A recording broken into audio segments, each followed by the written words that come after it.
I have a small favor to ask that takes you literally a few seconds. If you like the first 100 podcasts and the guests that we have invited so far, can you do me a small favor and give us a thumbs up on any podcast platform that you are listening on?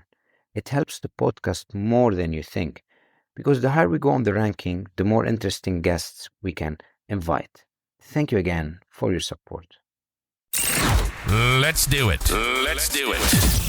Broadcasting from around the world, you're listening to The First 100, a podcast on how founders acquired their first 100 paying customers. Here's your host, Hadi Radwan.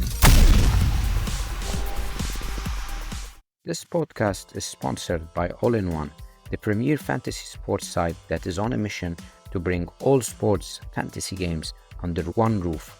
If you are into football, the Euro 2024 is coming soon. Head to www.allinone.rocks. That's www.allinone.rocks and register for free for the first Predictor Game. You can create free leagues, invite and compete with your friends, and show your prediction prowess. May the best team win. Good to have you on the show, Rand. How are you doing today? Yeah, great to be here, Hadi. Thanks for having me. Amazing. You have an extensive know-how on SEO. We're going to talk about it. But before we start, Rand Fishkin is the co-founder of Sparktoro, Snack Bar Studio, previously Moz and inbound.org. And when it comes to SEO and digital market, it's really hard to find someone who's more knowledgeable than yourself. You have a very popular blog. I've read it extensively when I was studying how to do SEO, and I'm really interested to learn your early days. Like, did young Rand exhibit any signs of entrepreneurship early in your journey? Oh, gosh. I don't know that I did, not as a kid anyway. When I was in college, I worked as a receptionist at the Wizards of the Coast Game Center, like a retail store that sold Pokemon cards and Magic the Gathering and all sorts of nerdy sci-fi and fantasy books and those kinds of things. It had a big arcade. And as the receptionist, I was not very well paid. I think I made $4.75 an hour, but I got an employee discount. And so my roommate and I at the time would go on Craigslist and eBay, and we would find people who wanted to buy Pokemon cards, the little cards for kids that it's a trading card game. And there were parents all over the United States who wanted these cards, but the company that made them here in the United States and distributed them was in Seattle, Wizards of the Coast. And the Japanese company that made them hadn't distributed them to the rest of the country yet. And so we would buy them, tons of them at employee discount, and then resell them on the internet. I think that was probably the start of being an entrepreneur. We only made maybe we made $4,000 or $5,000 in profit, but we thought we lived like kings. This is a lot of money to us in 2001. Absolutely. Is there anything that you learned back then that you've brought in? Because these small jobs that are probably not intentional at the beginning, like a receptionist, teach you a lot about corporate world, but also about the startup world. Is there anything that you recall? I think the biggest thing that I remember is I recall having very positive, close relationships with my coworkers. And that was the thing that I loved about work and loved going in.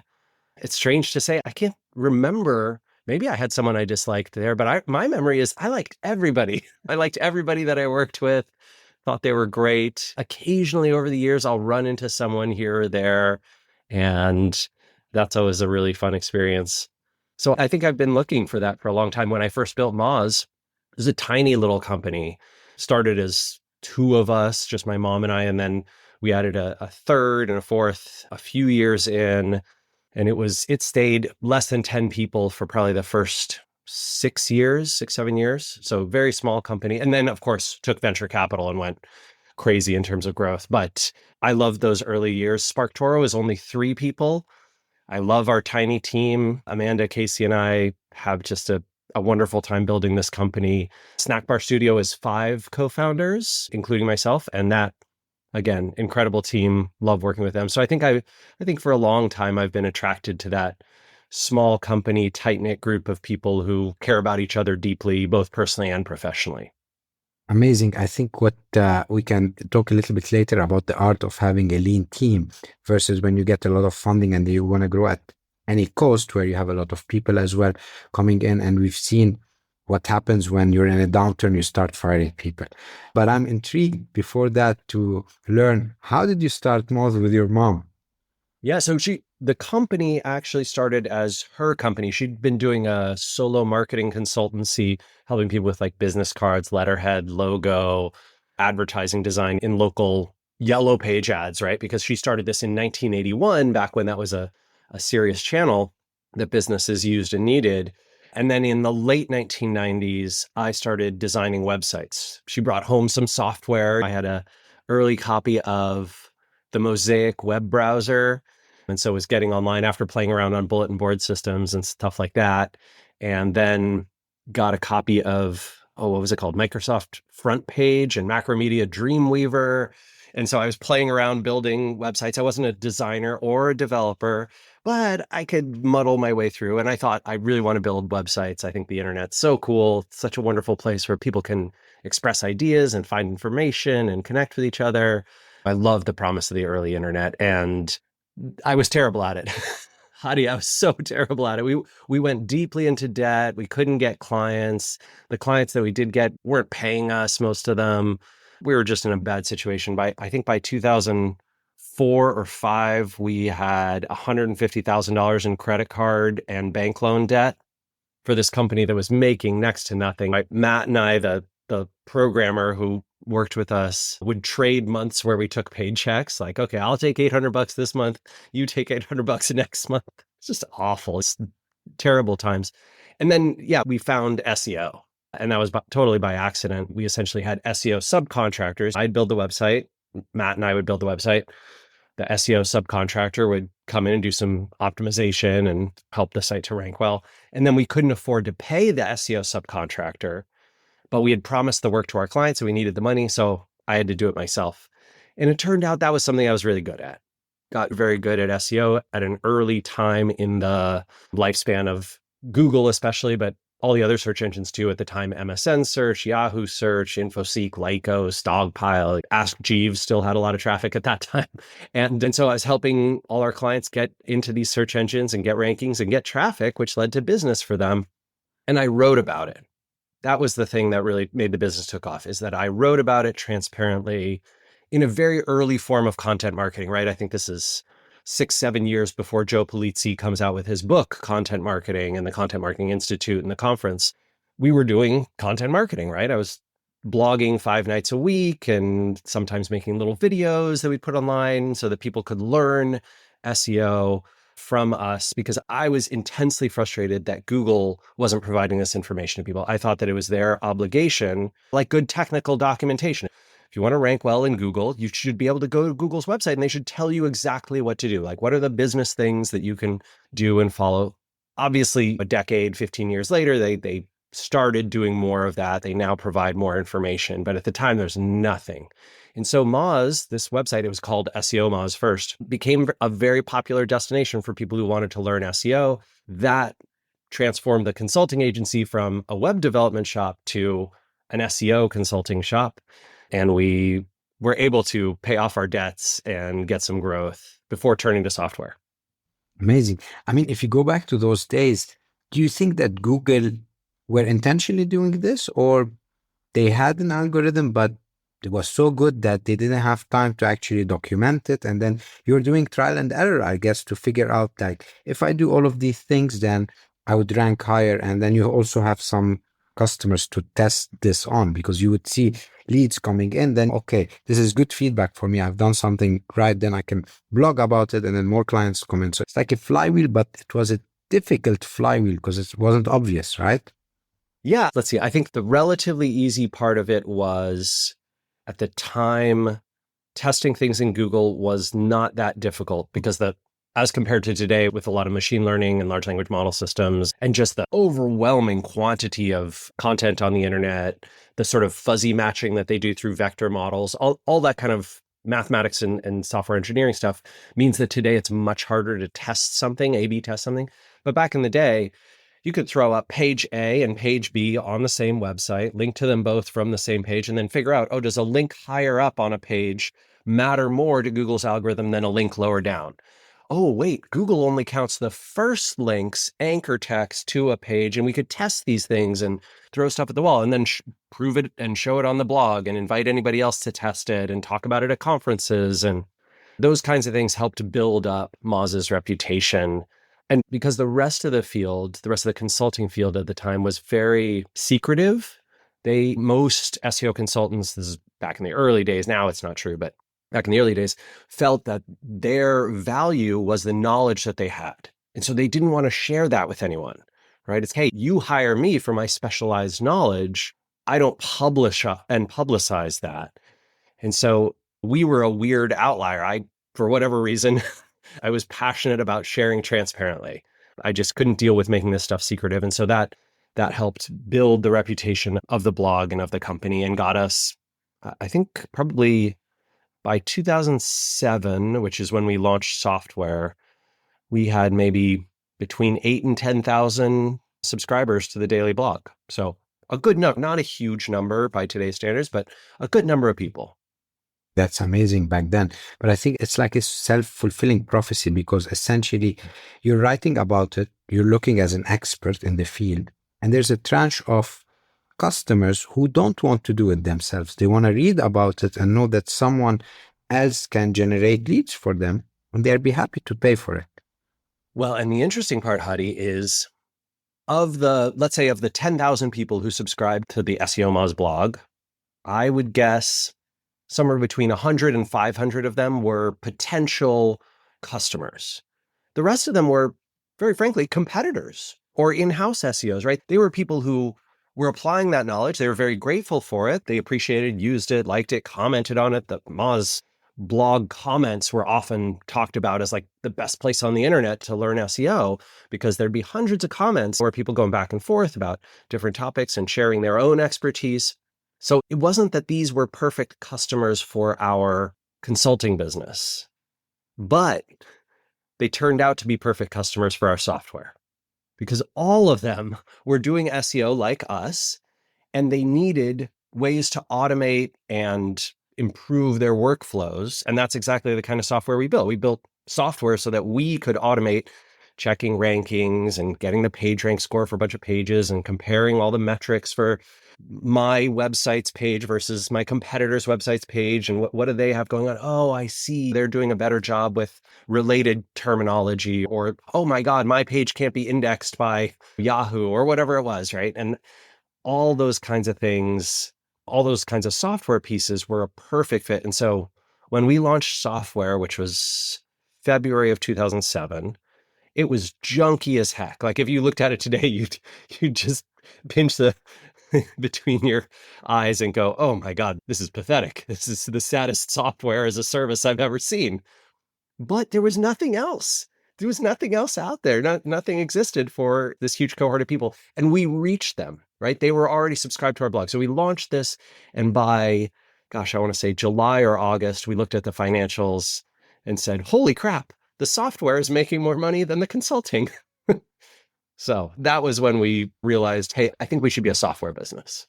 Which makes a lot of sense now in hindsight, because basically you're switching from selling your time to actually just making money when you're sleeping, because that's how software works, right? People subscribe, you don't need to care anymore.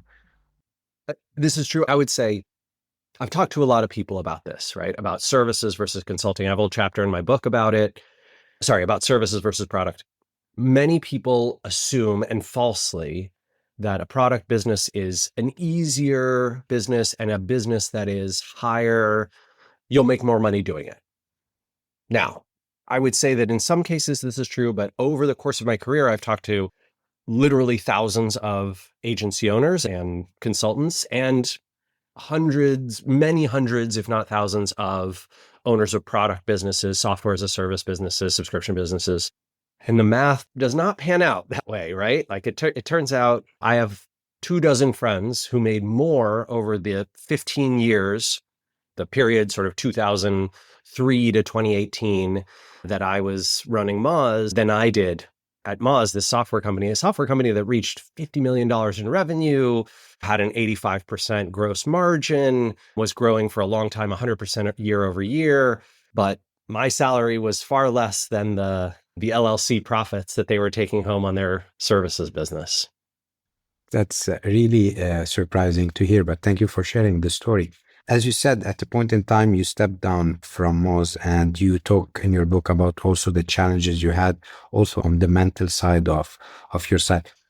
In hindsight today, if you go back, were there any red flags that you would advise entrepreneurs to look for so that they don't go into this type of rabbit hole of mental issues? Any red flags that you would have seen now when you think about it? And then what advice would you give them as maybe a plan to avoid them?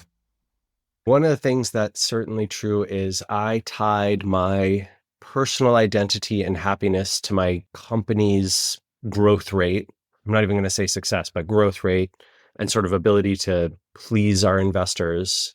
And I think that was definitely a mistake, especially I think it's fine to take venture capital if you casino-like player at the entrepreneurship game, right? So I think that the odds that you will return more than your investors' required rate of return is around 0.9% on average across the venture field. So for every 100 entrepreneurs that get venture funding, which is tough to do, one of them will beat their investors' expected rate of return.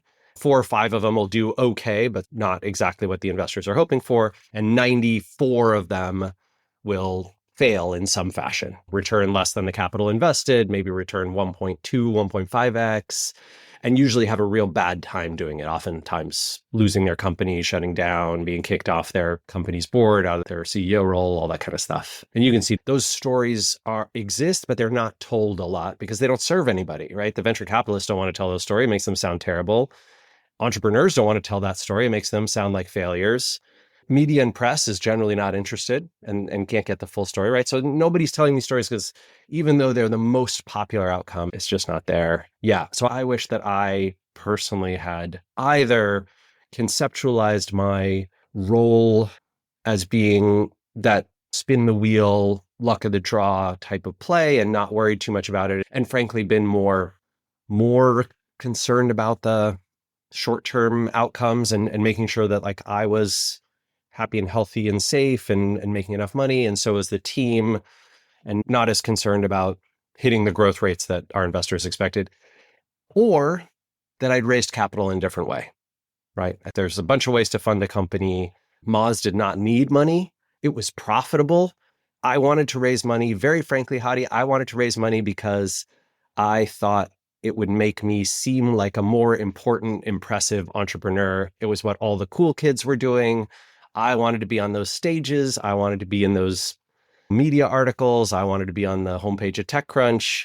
And that's a pretty dumb motivation. It really is. But there you are. Hard luck on this, but I think now you're doing much better. You left Moz in 2018. You published a book about your journey called Lost and Founder. We put the link to it in the show notes. And you described all your story there, which you just shared a little bit about. What are things that you have learned on this journey that you brought with you to your new company? And what did you have to unlearn? Yeah. One thing was Sparktoro and obviously Snack Bar Studio had to be much more cash conscious, right? So whereas Moz had millions, at times tens of millions of dollars sitting in the bank, and we were supposed to spend it fast to get growth quickly. At Sparktoro, we're very conservative with capital. Apart from salaries and healthcare, we have very few expenses. We have some data acquisition costs and processing. My co-founder, Casey, is our CTO, and he's extremely cautious about how he uses Amazon Web Services, which provides most of our processing and indexing and crawling. And even there, the bills are a few $1,000s a month. Like we really take advantage of things. We took advantage of startup credits that Amazon Web Services was offering to companies like ours. We have been very slow to hire. So I mentioned Sparktoro is still only 3 of us. It's quite profitable. We are maybe going to look for a 4th, but probably as a contractor, make part-time contractor.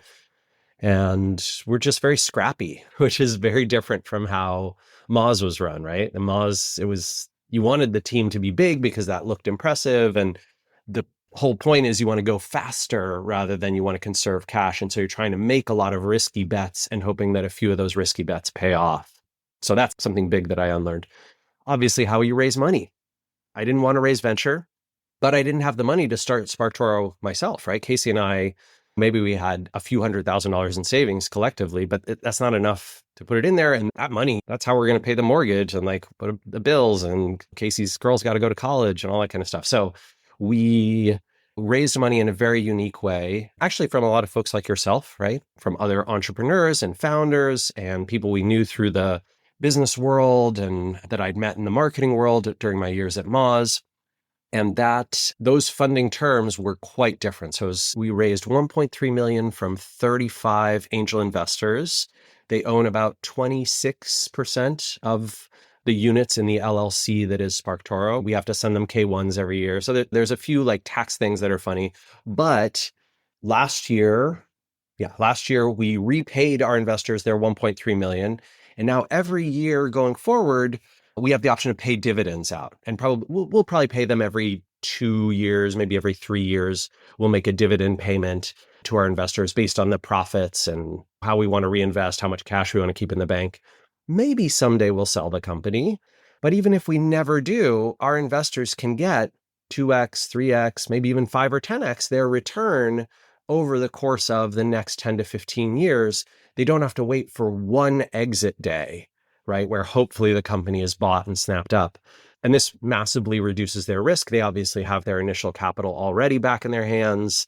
And it just means that we focus on how do we stay profitable and how do we last for a long time, rather than how do we grow fast, with 99% odds of burning out. Makes a lot of sense. And one of the topics that I want to touch base on is SEO, which is a very popular growth strategy, which basically you started back in 2007 and made it very popular. Today, for a small, scrappy startup just starting, how do you think has SEO changed as compared to the past? And do you still think it's an effective strategy to consider? For some businesses, yes. For many or most early stage startups, I think SEO is something to invest in, but invest in for the long term and know that it's probably not going to pay dividends for 5 to 7 years at the least. It just takes a long time to become a trusted authority in any kind of space in Google these days. And Google has an extremely strong preference for long established, powerful, big brands whose name everyone knows. You can see that the sort of top 500 websites in Google's index, the ones that rank the most, they have been dominating the rankings more and more every year over the last 10 years. More of the search results, real estate is taken up by a few hundred properties that are owned by an even fewer number of players. Yeah, if you're planning to put a 50K budget, don't do it. No, here's what I would think about. If you're doing, which you probably should be investing in some form of content creation, content marketing. Maybe that's a blog, maybe it's a news section, maybe it's articles, maybe it's API documentation, maybe it is resources or interviews, maybe it's social media content that's been repurposed and put on your own website after it's been published. All those kinds of things, newsletters, all those kinds of things are potentially useful, good content that you should have accessible on your website, and you should have good naming conventions for those and a good internal linking structure and make sure it's all technically accessible. You could think about how it is targeting various keywords and what are the keywords that you care about, that you want to rank for over time. Continue to use those words and phrases whenever you describe your company in the media, whenever you're invited on a podcast, when you have your bio and your description used on conference websites or in the press. Yes, all of those things are valuable and important. They all matter for SEO, and you should probably invest in them very early on, even knowing that it's going to take a long time before any of that's going to pay dividends. But I would not tell you to put your eggs in the SEO basket in terms of how am I going to get my first 100 customers? Almost no one, not no one, but almost no one is going to get their first 100 customers through SEO in 2024, 5, 6. In 2004, 5, 6, awesome. Absolutely. In 2014, 2015, 2016, it was still possible. Maybe that possibility was fading, but it was still there. And today, no. How would you think about it today? Like, how did you start with Sparktoro? Yeah, we did something, I'm going to call it digital PR/marketing through our customers' sources of influence. So the big investment that I made the first 18 months of the company, which is while Casey was building the product. We had no product yet, but while Casey was building that and I was doing some product design stuff, I spoke at conferences and events. I put up blog posts. At the time, Twitter was still a thing. Now I've moved almost entirely over to Threads, which by the way, I would recommend to folks. Threads is incredibly active and you can build a following there much faster and easier than you can or could on Twitter. And LinkedIn, I used a bunch, YouTube a little bit. So I'd publish content in all these places, started a newsletter, which was essentially just the blog, getting the blog in email format, getting some subscribers to that. And then we had a wait list for Sparktoro. So everywhere that I'd talk about, hey, we're building this product. This is what I want the product to do. This is what I hope we can do. People would go to that wait list. They'd hear about it on a podcast. They'd hear me interviewed on a YouTube channel. They'd see me talking about it on Twitter. They'd hear me on a LinkedIn live, or I'd put up a little 30-second video on LinkedIn about something we were planning to do in Sparktoro and a problem that would solve. And that drove a lot of people to the wait list so that by the time we launched, this is April of 2020. So we got funding in June of 2018. So it's almost 2 years later. We had 10,000, 11,000 people on the wait list saying, I want this product. No, it was more than that. It was 14,000 people on the wait list who had said, I want the product you're building. That was an absolutely beautiful thing. And I cannot recommend this enough to entrepreneurs and founders of all kinds. Before you launch your product, have thousands of people who want that product, who say, I actively want that product. And you have their name and their email address and the company that they're at and some connection to them. They've read something from you. They've given you permission to email them and said, like, yes, I want this thing that you're building. Tell me when it's available. That is just an unbelievable superpower at launch. Here's what it did for us. When we launched in April 2020, which was a terrible time to launch, this is the same month that COVID is shutting down the whole world. No one is paying attention to what audience research software is coming out. But within 6 months, we are break-even profitable. I think it was November of that same year was the first month where we were profitable. That is so fast to be able to launch and get to, I think it was for us about 200 customers, 180 customers, somewhere around that was break-even for us. And yeah, it really moved the needle. What's a principle that you live by that has served you well on your journey? Ooh, my gosh, heavy. I try to be kind to almost everyone that I interact with as best I'm able. And yeah, I think that has probably helped build a lot of relationships and I think made the products and the empathy that I have for people and that I'm able to turn into products and content and marketing very helpful and useful. It doesn't work for everybody. There's definitely a subset of people that I don't engage with and get along with well. Most of them are on Twitter still. But if you look at my Twitter mentions, it's all like, this guy's a fraud and kill the Jews and like all that kind of stuff. Everybody's Twitter feed is that now. But I do have a lot of close friends and a lot of people in my world and network who I really care about, and they seem to really care about me. I think that has been hugely helpful. Maybe it'll help someone else. Yeah, absolutely. What does it take for someone to be kind? Because the world is angry. The social media made people angry. They're displaying news that maybe is not relevant sometimes, but it showcases anger and pain. So it's hard for someone to remember that they need to be kind. Is there any advice here you can give us?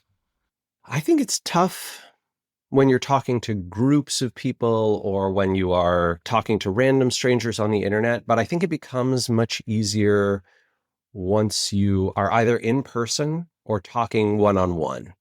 And that sort of matters more anyway, right? So I suspect the more you focus on, for example, I'll tell you that a lot of my social media activity is replying to people in kind ways, sharing something fun, having a laugh about something. Sometimes I tease my friends on social media, but always in kind ways, sending heartfelt messages of support when people are feeling down, replying with something helpful when they express a need. I love to amplify other people's work and say like, oh, wow, this is really great work. Like, let me get this in front of my audience so that people who find it valuable can check it out. I think that's a kind of great way to think about the social media world. And then with in-person stuff, you don't have to resonate with everyone. You usually know within 5 to 10 minutes of meeting somebody whether you have a connection, a genuine connection or not. And if you don't, that's okay. You can still be surface level kind and move on. And if you do have a real connection, you can stay in touch, right? You can email them and be like, God, we really hit it off. Like, it was very fun to meet you. I hope we stay in touch. If there's something I can help you with in the future, please drop me a line. And if we end up in the same city, maybe we can grab coffee. I send a ton of messages like that. Amazing advice. Thank you for sharing this. What's next for Rand and Sparktoro and Snack Bar Studio? Yeah, well, Snack Bar's about to start the fundraising process, I think probably July. And that's because we'll have kind of a vertical slice of the game and a trailer for investors. That won't be public. You can't fundraise publicly using this methodology. It violates SEC law in the United States. I think you can in the UK, actually. Regardless, we're going to be raising money mostly in the United States. And once that is complete, we'll know what our budget is for the full version of the game, probably 18 to 24 months to build it. You know what's scary, Hadi, is whereas software as a service, right? Moz, Sparktoro, you get a lot of chances, right? You launch the product. This part didn't quite work so well. Okay, we're going to tune that up. We're going to get feedback from customers and like use that to improve the product. With a video game, you get one shot. Steam has something called early access where you can launch a game and get feedback from players. But unfortunately, over the past few years, most publishers and studios who've released early access games have made them so polished, the early access version, that players now expect an incredibly polished, near final version of the game, even in early access. And so that's going to be an interesting one, right? Because the product has to be absolutely incredible right at launch, or really it's not going to do well. So yeah, that's going to be a very different kind of challenge for me. What games are we expecting? Like, what's the format? Are you going into graphic intense? Are you going into strategy games? What's your genre? Yeah, so this has got an indie, I'm going to say, hand illustrated style. And the game it's a sort of a top-down 30-degree camera angle. You play a chef in a magical version of 1960s Italy who runs a restaurant in a small hilltop town, and you go out every day into the dangerous, magical wilds around the city and forage for ingredients, collecting whatever, your garlic and your onions and your guanciale and your pancetta, and then you return to your restaurant and make these dishes, prepare dishes for your customers. It's very dangerous to get the ingredients. There's lots of magical monsters, and the garlic will try and pop down into the ground and the onion will run away from you. And so we make it a fun little process, but it's quite I'm going to say charming, but also challenging in lots of interesting ways. There's different ways to play, like you can sneak around a lot, or you can, if you're really good at fighting, you can engage in a lot of combat, or you can be clever about how you collect your ingredients. So there's some fun ways to play. That game, I would guess it's going to be initially on Steam for PC, and then probably moving to Xbox and Nintendo Switch, and maybe PlayStation as well. Amazing. I had so much fun chatting with you, Rand. Your story is amazing. Your insights are amazing. How can our audience be of service to you? Oh my gosh, so that's very kind. Well, so if you're interested, Lost and Founder, obviously, which talks about the lessons from Moz, is available anywhere books are sold. And if you want to try out Sparktoro and learn more about audience research and understand what behaviors and demographics a group of people have on the internet, that is free. So Sparktoro has a forever free account, no free trial, no credit card needed. And you can play around and see what it does at sparktoro.com. If you want to follow me personally, I'm most active on Threads, where I'm Rand de Ruyter, and on LinkedIn, where I'm Rand Fishkin. Amazing. Thank you very much, Rand. We'll put all of this in the show notes. We wish you best of luck on your journey. Oh, thank you, Hadi. Great to join you. Thank you so much for listening to the First 100. We hope it inspired you in your journey. If you're enjoying the podcast, please subscribe to our podcast on Apple iTunes, Stitcher, Google Play, or Spotify, and share it with a friend starting their entrepreneurship journey. Leave us a 5-star review. Your support will help spread our podcast to more viewers.